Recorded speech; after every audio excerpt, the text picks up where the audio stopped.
ಶಂಕರ ಭಗವತ್ಪಾದಾಚಾರ್ಯರ ಮೋಹಮುದ್ರ ಗ್ರಂಥದ ಒಂದು ಶ್ಲೋಕವನ್ನು ಆಧಾರವಾಗಿಟ್ಟುಕೊಂಡು ಬಹು ಸುಂದರವಾಗಿ ತಮ್ಮ ಉಪದೇಶಾಮೃತವನ್ನು ನೀಡುತ್ತಾ ಬಂದರು. ಗುರುಚರಣಾಂಬುಜ ನಿರ್ಭರ ಭಕ್ತ ಸಂಸಾರಾದ ಚಿರಾದ್ಭವ ಮುಕ್ತ ಸೇಂದ್ರಿಯ ಮಾನಸ ನಿಯಮಾದೇವಂ ದ್ರಕ್ಷಸಿ ನಿಜ ಹೃದಯಸ್ಥಂ ದೇವಂ. ನಿಜ ಹೃದಯಸ್ಥಂ ದೇವಂ ದ್ರಕ್ಷಸಿ.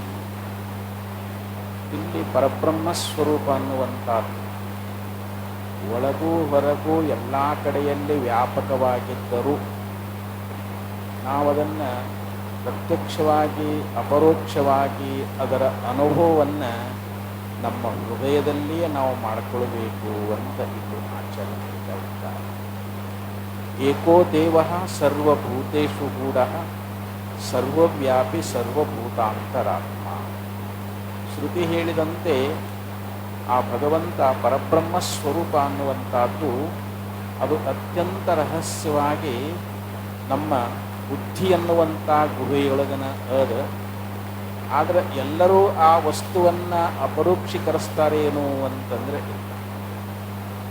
ಆದರೆ ಇಲ್ಲಿ ನಾವು ಸಾಧನೆಯನ್ನು ಮಾಡಿದಾಗ ಗುರುವಿಗೆ ಶರಣಾಗತರಾಗಿ ಗುರುಗಳಿಂದ ಶ್ರವಣ ಮನನ ನಿಧಿಧ್ಯಾಸನ ಮಾಡಿದಾಗ ಮಾತ್ರ ಆ ಪರಬ್ರಹ್ಮ ವಸ್ತುವಿನ ಅಪರೋಕ್ಷ ಜ್ಞಾನ ಅನ್ನುವಂತಾಗುತ್ತೆ.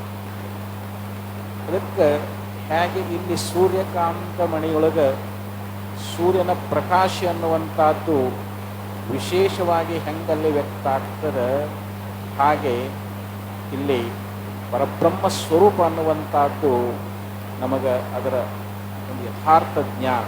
ತಂ ದುರ್ದಷ್ಟಂ ಗೂಢಮನುಪ್ರವಿಷ್ಟಂ ಗುಹಾಹಿತಂ ಗೌಹರೇಷ್ಟಂ ಪುರಾಣಂ ಅಧ್ಯಾತ್ಮ ಯೋಗಾದಿ ಗಮೇನ ದೇವಂ ಮತ್ವಾ ತೀರೋ ಹರ್ಷಶೋಕೋ ಜಹಾತಿ ಅಂತ ಉಪನಿಷತ್ ಹೇಳಿದಂತೆ ಆ ಪರಬ್ರಹ್ಮ ವಸ್ತುವನ್ನು ಇಲ್ಲಿ ಅಧ್ಯಾತ್ಮ ಜ್ಞಾನದಿಂದ ನಮ್ಮ ಬುದ್ಧಿ ಅನ್ನುವಂಥ ಗುಹೆಯೊಳಗಿರುವಂಥ ತತ್ವವನ್ನು ನಾವದನ್ನು ಅರಿಬೇಕು ಅಂಥೇಳಿ ಇಲ್ಲಿ ಉಪನಿಷತ್ ನಮಗೆ ಉಪದೇಶ ಮಾಡಿಕೊಂಡಿರ್ತದೆ.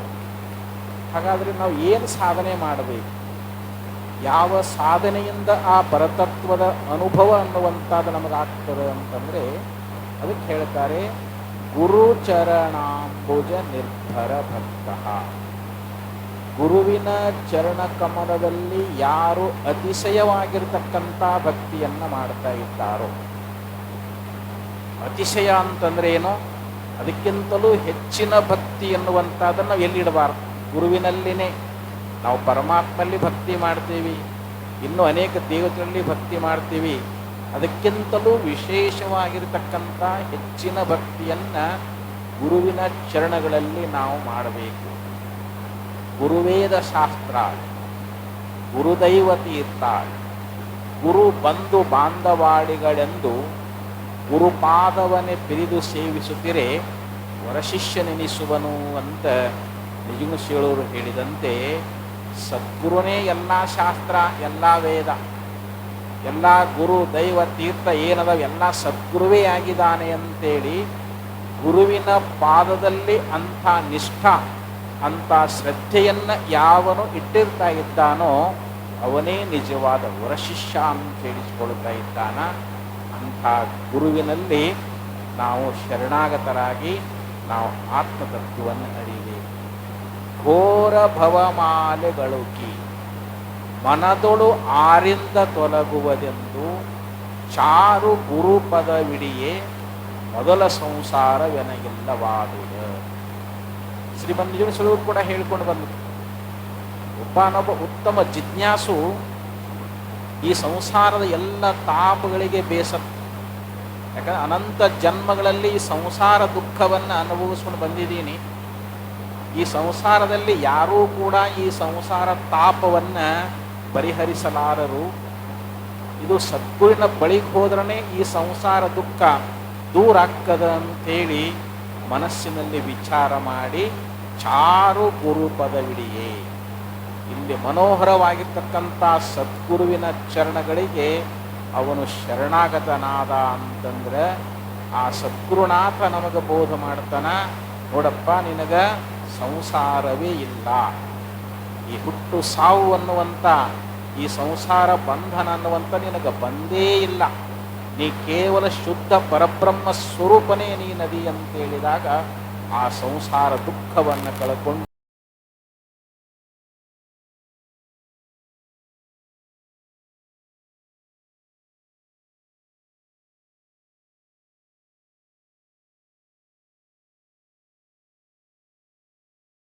ಚತುರ್ಥ ಸೇವೆಯನ್ನು ನಾವು ಮಾಡಿ ಗುರುಗಳ ಕರುಣೆಯನ್ನು ನಾವು ಪಡಿಬೇಕು ಅಂತ ಹೇಳ್ತಾರೆ. ಯಥಾ ಕನಿಂದ್ರೇಣ ನರೋವಾ ನದಿಗಚ್ಚತಿ ತಥಾ ಗುರುಗತಾ ವಿದ್ಯಾ ಶುಶ್ರೂಷೈರದಿಗಚ್ಚತಿ ಅಂತ ಶಾಸ್ತ್ರದಲ್ಲಿ ಒಂದು ಶ್ಲೋಕದಲ್ಲಿ ಹೇಳ್ತಾರೆ. ಹೇಗೆ ಭೂಮಿಯಲ್ಲಿರ್ತಕ್ಕಂಥ ನೀರು ನಮಗೆ ಕಾಣಿಸ್ತಾ ಇಲ್ಲ, ಭೂಮಿಯಲ್ಲಿರುವಂಥ ನೀರನ್ನು ನಾವು ಪಡಿಬೇಕು ಅಂತಂದರೆ ಹೆಂಗೆ ಬುಡ್ಡಿ ಸಲಿಗೆ ಬುಡ್ಡಿ ತೊಗೊಂಡೆಲ್ಲ ಬಾವಿ ಹತ್ಕೊಂತ ಹೋದ್ರೆ ಆ ಭೂಮಿಯಲ್ಲಿರ್ತಕ್ಕಂಥ ನಿರ್ಮಲವಾದ ಜಲ ನಮಗೆ ನೀರು ಹೆಂಗೆ ದೊರಕುತ್ತದಲ್ಲ, ಹಂಗೆ ಗುರುವಿನಲ್ಲಿರ್ತಕ್ಕಂಥ ಬ್ರಹ್ಮವಿದ್ಯೆ ಅನ್ನುವಂಥ ಆ ಆತ್ಮವಿದ್ಯೆ ನಮಗೆ ಪ್ರಾಪ್ತಿಯಾಗಬೇಕು ಅಂತಂದರೆ ಶುಶ್ರೂಷೈಹಿ ಗುರುವಿನ ಸೇವಾದಿಗಳನ್ನು ಮಾಡುವುದರಿಂದ. ಹೆಂಗೆ ನಮ್ಮ ಮನೆಗೆ ಬೀಗರು ಬಂದಿರ್ತಾರ, ಒಂದು 2 ದಿವಸ ಮುಗಿಸಿ ಉಳ್ಕೊಂಡ್ರು ಅಂತಂದ್ರೆ ಪ್ರತಿ ದಿವಸ ಅವರಿಗೆ ನಾನಾ ರೀತಿಯ ಹೋಳಿಗೆ ಕಡುಬು ಪಾಯಸ ಏನೆಲ್ಲ ಮಾಡಿ ಅವರನ್ನು ಹೆಂಗೆ ಅವರ ಮನಸ್ಸನ್ನು ಪ್ರಸನ್ನಗೊಳಿಸ್ತೀವಲ್ಲ, ಹಾಗೆ ಸದ್ಗುರು ಅಂತಂದ್ರೆ ಸಾಕ್ಷಾತ್ ಭಗವಂತನ ಸ್ವರೂಪ ಅಂತೇಳಿ ಆ ಗುರುವಿನಲ್ಲಿ ಒಂದು ಆಪ್ತ ಸೇವಾ ಅಂದರೆ ಗುರುವೇ ನನಗೆ ಸರ್ವಸ್ವನಾಗಿದ್ದಾನೆ, ಆ ಸದ್ಗುರುವಿನ ಹೊರತಾಗಿ ನನ್ನನ್ನು ಈ ಭವಸಾಗರದಿಂದ ದಾಟಿಸ್ತಕ್ಕಂಥವ್ರು ಯಾರೂ ಇಲ್ಲ ಅಂತೇಳಿ ಗುರುವಿನ ಪಾದದಲ್ಲಿ ಸಂಪೂರ್ಣ ನಿಷ್ಠೆಯನ್ನು ಇಟ್ಟಿದ್ದಾರೆ. ಅದಕ್ಕೆ ಶೋಷಣ ಪಾಪ ಪಂಕಸ್ಯ ದೀಪಕಂ ಜ್ಞಾನ ತೇಜಸಃ ಗುರು ಪಾದೋದಕಂ ಸಮ್ಯಕ್ ಸಂಸಾರಾಣವತಾರಕಂ ಅಂತ ಹೇಳ್ತಾ ಇದ್ದಾರೆ. ಹೇಗೆ ಒಂದು ಬಿಸಿಲು ಸೂರ್ಯನ ಪ್ರಖರವಾಗಿರ್ತಕ್ಕಂಥ ಬಿಸಿಲನ್ನುವಂಥದ್ದು ಕೆಸರನ್ನು ಹೆಂಗೆ ಒಣಗಿಸಿಬಿಡ್ತದೆ, ಹಾಗೆ ಸದ್ಗುರುವಿನ ಕೃಪಾ ಅವನ ಕರುಣೆ ಎನ್ನುವಂಥದ್ದು ನಮ್ಮಲ್ಲಿರ್ತಕ್ಕಂಥ ಪಾಪ ಅನ್ನುವಂಥ ಪಂಕಜವನ್ನು ಅದು ನಾಶ ಮಾಡಿಬಿಡ್ತದೆ. ಶೋಷಣ ಪಾಪ ಪಂಕಜ ದೀಪಕಂ ಜ್ಞಾನ ತೇಜಸಃ.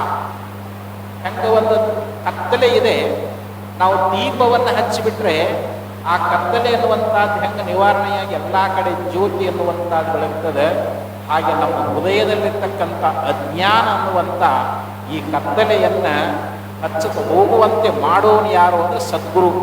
ಜ್ಞಾನ ಅನ್ನುವಂಥ ಜ್ಯೋತಿಯನ್ನು ಬೆಳಗಿಸಿ ಅಜ್ಞಾನ ಅನ್ನುವಂಥ ಕತ್ತಲೆಯನ್ನು ಕಳೀತಾ ಇದ್ದಾನೆ.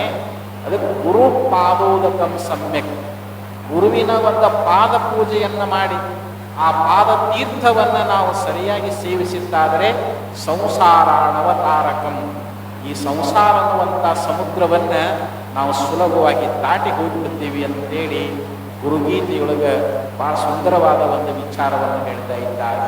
ಅದಕ್ಕೆ ಸದ್ಗುರುವಿನಲ್ಲಿ ಅಂಥ ಶ್ರೇಷ್ಠವಾಗಿರ್ತಕ್ಕಂಥ ಭಕ್ತಿಯನ್ನು ಯಾರು ಮಾಡ್ತಾ ಇದ್ದಾರ ಅವರು ಅಚಿರಾ ಅಂದರೆ ಶೀಘ್ರವಾಗಿ ತಡನ ಆಗಂಗಿಲ್ಲ.